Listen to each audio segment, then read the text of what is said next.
ఆహా, ప్రశాంతంగా ఉంది. అరే మచ్చా,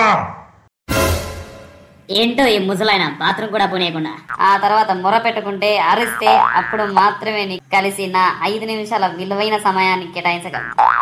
తింటే తప్పు, తింటే తప్పు, పడుకుంటే తప్పు, మరి ఇంకేం చేయాలి? ఈ రోజు నుంచి అన్ని జరుగుతాయి.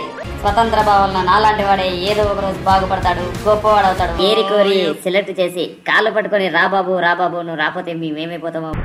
నో అరే, మీ దండం పెడతాను రా, ఉండి అంటారు నన్ను. అరే మనవాడా,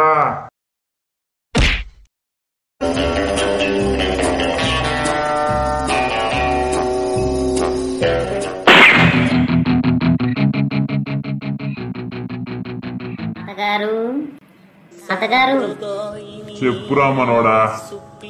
మిమ్మల్ని చూసిన వేళ విశేషమేమో. ఈ రోజు నాకు జాబ్ వచ్చింది, నన్ను ఆశీర్వదించండి తాత.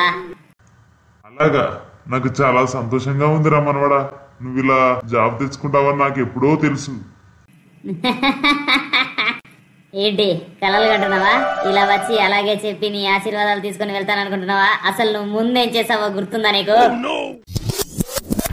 రే రే మచ్చ లేరా, నువ్వు విలా వినవురా. ఏంటి తాత? పక్కింట్లో పరమేశు, ఎదురింట్లో సోమేశు, రమేషు, మహేషు అందరూ బానే ఉన్నారు కదరా, నువ్వెందురా ఇలా తగలడ్డావు? నేనేం చేశాను తాత? కట్టెతో కొడతావే? కొట్టాలా చీరాలా నిన్ను? ఎన్ని రోజులైందిరా కాలేజ్ అయిపోయి, జాబు లేదు, వెతుకుదామని లేదు, ఎంతసేపు తిరగడాలు, పడుకోవడాలు, లేవడాలు, ఇదే పనా ఇంకా నీకు? వెళ్ళిపోతానులే తాత. వెల్కమ్ టు బమ్మం న్యూస్. రిక్షా తొక్కేవాడు కొడుకు రిక్షానే తొక్కాలి, కూలీ చేసేవాడు కొడుకు కూలీనే కావాలి అనే దాన్ని తప్పని రుజువు చేస్తూ ఒక సర్వసాధారణమైన కుటుంబం నుంచి వచ్చిన వ్యక్తి 3.5 లక్షల ప్యాకేజీని నెలకు సంపాదించాడు. ఆహా, ప్రశాంతంగా ఉంది. అరే మచ్చా, ఏంటో ఈ ముసలాయన బాత్రూమ్ కూడా పోనీయకుండా. ఏమైంది తాతగారు? అక్కడ సాధారణమైన కుటుంబం వాళ్ళకు జాబులు వస్తుంటే ఇక్కడ నువ్వేం చేస్తున్నావురా? నేనా? అబ్బా, అది బాత్రూమ్ పోతున్నాను తాతగారు. ఇప్పుడు కాదురా, అసలు ఏం చేస్తున్నావు బీటెక్ తర్వాత? మీకు తెలుసు కదా తాతగారు, జాబ్ కోసమే వెతుకుతున్నాను అని. కొంచెం ఓపిక పట్టండి. ఓపిక పట్టేది లేదు, ఏదీ లేదు. ఇంకొన్ని రోజుల్లోగా జాబ్ రాలేదనుకో, ఈ కట్టె వాతలు నీ ఒంటి పైన, నువ్వు ఈ ఇంటి అవతలా ఉంటారు.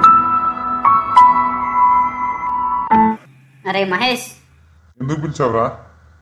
ఒక్కసారి నవ్వురా, చూడాలనుంది. ఎందుకురా? పర్లేదు నవ్వుబ్బే. మా తాత తిట్టేటప్పుడు పక్కింట్లో ఉండి పగలబడి నవ్వుతారు కదరా, ఆ నవ్వు నాకు ఇంకా చెవుల్లో మారుమోగుతూనే ఉంది. ఇప్పుడు నవ్వురా. అది అలా కాదు మచ్చా. నువ్వు అలా కాదన్నా, ఇలా కాదన్నా, అవునన్నా కాదన్నా, ఏది ఏమన్నా సరే, నువ్వు నవ్వావు, నేను విన్నాను, నేను బాధపడ్డాను. ఇప్పుడు నువ్వు బాధపడాలి. నువ్వేం చేస్తావురా? నీ పని ఏంట్రా ఆఫీస్లో? ఎప్పుడు చూడు డ్రెస్ వేసుకొని ఇప్పుడే పెళ్లికి వెళ్లే వాళ్ళ రెడీ అయి ఉంటావు. అది అన్న టెస్టింగ్. అవునా? మరి టెస్టర్ ఏదిరా?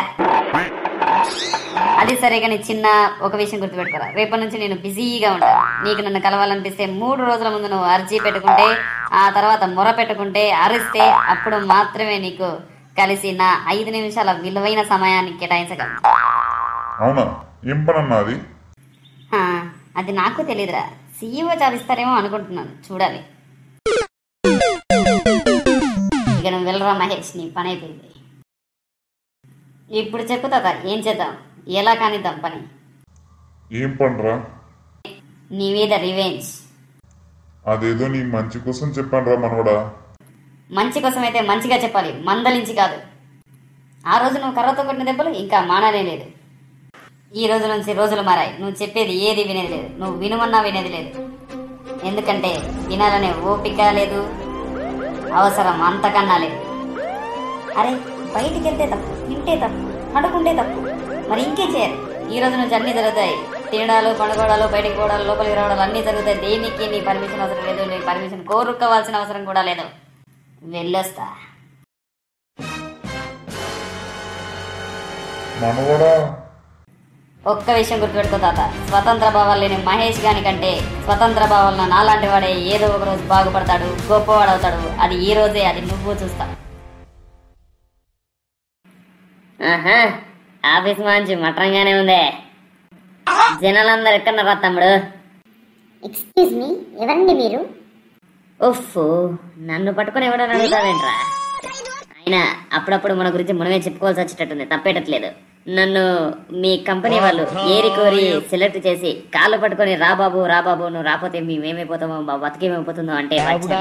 అంతేరా? అవునా, మీ దగ్గరే ఉందా? నన్ను పట్టుకొని నువ్వు అసలు అసలు ఏం తెలుసురా నీకు నా గురించి? ఏమీ తెలియాల్సిన అవసరం లేదు కానీ సెక్యూరిటీ వెళ్ళి చదువుతాడేంట్రా?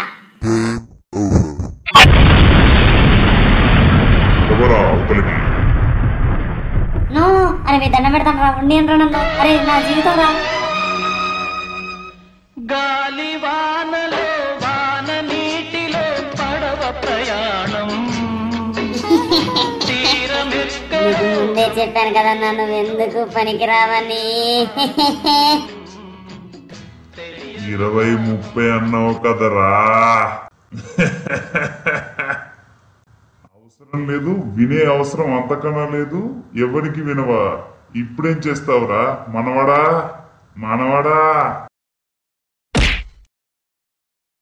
నో, ఇలా జరగడానికి వీల్లేదు.